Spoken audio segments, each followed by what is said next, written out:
ils ont quand même énormément évolué. Et je veux dire, après tout, les droits économiques et sociaux, on peut dire aussi que c'est l'influence marxiste, il n'y a pas que les marxistes qui ont dit que les droits, sinon, étaient formels si les gens ne mangeaient pas à leur faim, etc. Mais quand même, ils ont beaucoup évolué. Et aujourd'hui, avec les nouvelles technologies, avec aussi sur l'environnement, il y a des tas de problématiques nouvelles qui surgissent par rapport aux droits de l'homme,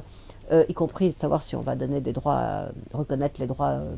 de la personnalité morale à des fleuves, etc., comme on l'a fait en Colombie ou en Équateur. Bon, pour l'instant, nous, on n'en est pas là, mais je veux dire qu'il y a des tas de problématiques qui surgissent et qui sont assez, enfin celle-là, moi, je doute un peu, mais enfin, qui montrent qu'il y a des problèmes nouveaux qui surgissent, il y a des défis qui surgissent et qu'il faut apporter des réponses, donc créer des nouveaux droits, inventer des nouveaux droits.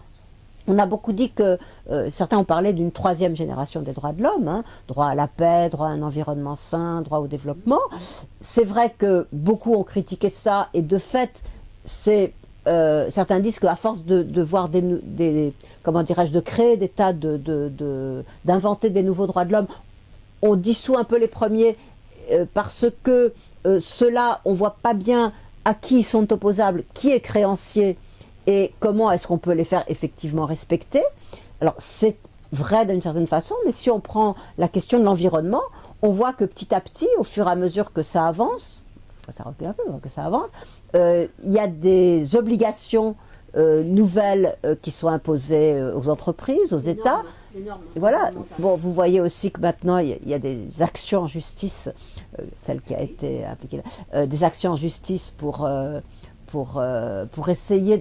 d'obliger les États ou d'obliger Total à respecter les règles, etc. Donc, ça a un rapport quand même avec l'universalité, parce que à partir du moment où on reconnaît que les droits de l'homme évoluent, la catégorie même évolue, enfin le contenu évolue au fur et à mesure, ça veut dire que c'est peut-être au départ une invention de l'Occident, mais